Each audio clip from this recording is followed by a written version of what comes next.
So random numbers, so using the random numbers, we can solve lots of problems. Just note that the world is very complex, and it consists of many particles, many people and many stars. And often it is possible to model them as random variables. Okay, like gas in a room, in thermodynamics is based on an assumption that in thermodynamics, these particles have random velocities around a mean. So I will just briefly discuss about how to use random numbers to solve problems. So first, random numbers. Okay, we discussed it while introducing Python, but let's revisit some random numbers. One is uniform distribution. So uniform distribution is that given in a range of real numbers a and b, I can find any number between a and b randomly, but they come with equal probability. Okay, so let's say I want to get number from 0 to 1. Equal probability. So 0.5 is as probable as 0.6. Okay, so the probability. So this is written as that, and area under the curve. So the y-axis is p of x, x-axis is x. So remember p of x dx was equal to 1. Okay, 0 to 1. And px is uniform. That means every number is equally probable. So px is constant. So that must be equal to 1. Okay. So this is straightforward. For any arbitrary a and b, okay, that should be 1 divided by b minus a. It's obvious, right? Because integral must be equal to 1. So this is the distribution when a is equal to 10 and b is 50, and so this will be 1 by 40, b minus a. Okay, so any number between 10 and 50 will be equally probable. A real number is not integer. Okay, there are things with integer too, but I will not cover it. It's there in the book, and you can refer to it for that. Okay, so this is a uniform distribution. It is used quite often. In fact, I'll do one example with this uniform distribution. Okay. Now, there is another very important distribution called Gaussian distribution. Okay, here in fact, normally Gaussian distribution is minus infinity to plus infinity around a mean. Mean is mu, but at mean the probability is maximum, and then it comes down rapidly. In fact, it comes down is e to the power minus x squared. Is squared, you can see that. Okay?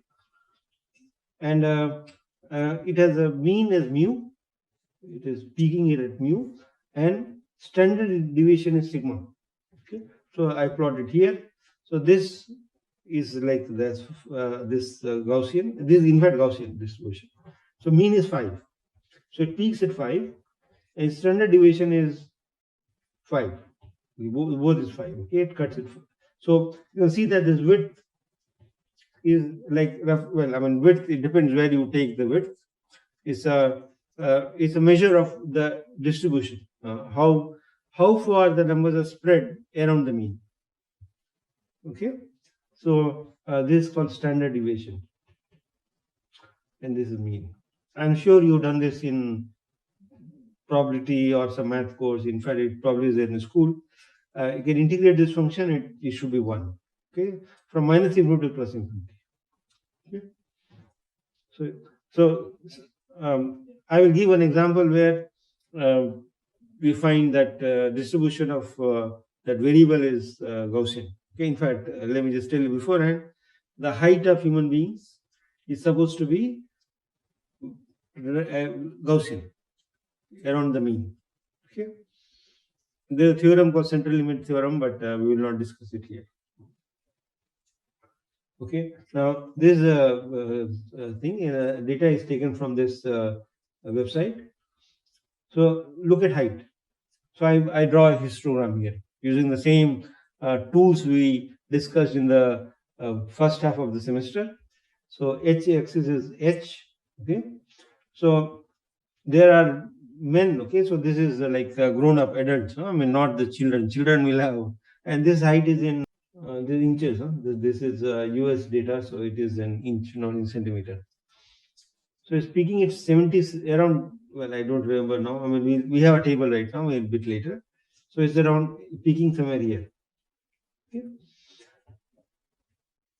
But so histogram, you know already how to plot. I mean, this data is given from lowest height measured to highest height. I think it has 5,000 data points. I don't remember, and number of people with height around from, I don't know, 64 to 66 or something. Okay, so I've chosen the bins, but you tinker around how many bins you should choose, and that will give you a reasonably good histogram.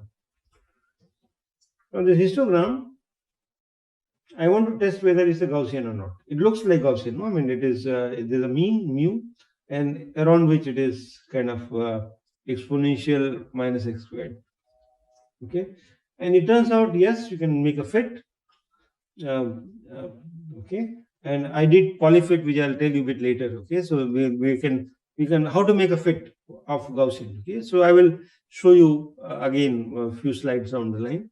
So these are random variables. Huh? So these are p of x is also random, but this Gaussian thing is a reasonably good fit.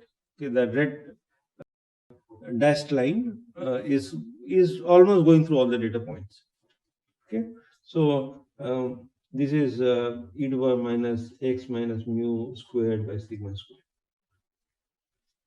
Mu is written somewhere here. Is somewhere here. Okay, I mean mu is we have it in a table. Okay, so this shows that human height is both male and female have high distribution is Gaussian.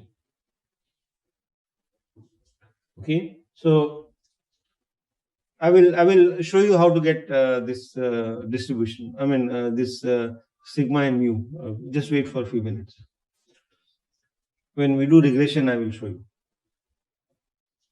So we can use random variables for integration. Now it may look very odd, but it's a very clever idea. It's a very useful idea. Okay, and how will you do it? So here, I mean, I have two functions. One function is obvious, is x squared. Other function is a bit complicated, the cos square of 1 divided by x times 1 minus x. Okay, this function is pretty jagged. Okay, and this is like you can see that is fluctuating a lot. This x squared can be integrated, in fact, analytically by Simpson rule. You'll get exact result. Is 0 to 1, 0 to 1, or 0 to any number. So I'm just making 0 to 1, and both x-axis and y-axis is 1.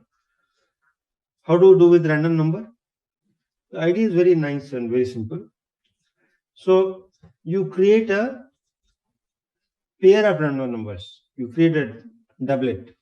So x comma y. Both are random, but the range of the number is between 0 and 1 with uniform distribution.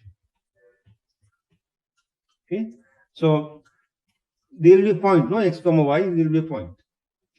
And if I just take like billion points, they will be randomly occurring in this region, right? Randomly occurring. Now, some points will be above the curve, some points will be below the curve.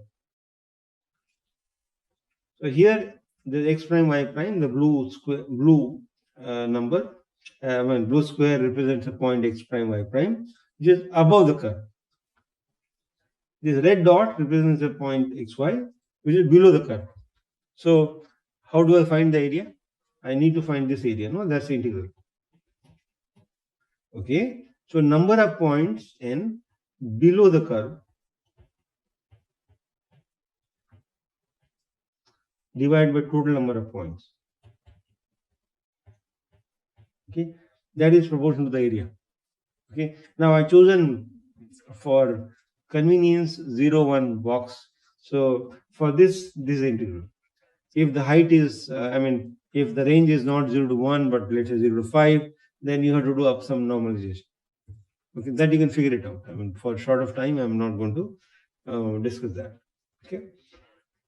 Here also, you just choose this distribution xy and see whether it is above the curve or below the curve. You can always check, no? For given x, if y is greater than this number, then it is above the curve. If y is below this number, for given x, it is below the curve. So you can always compute this for whatever function.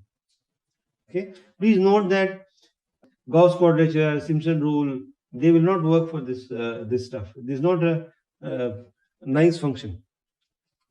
Okay. Polynomials are good for Gauss quadrature, Simpson, right? This is like very, very high order polynomial.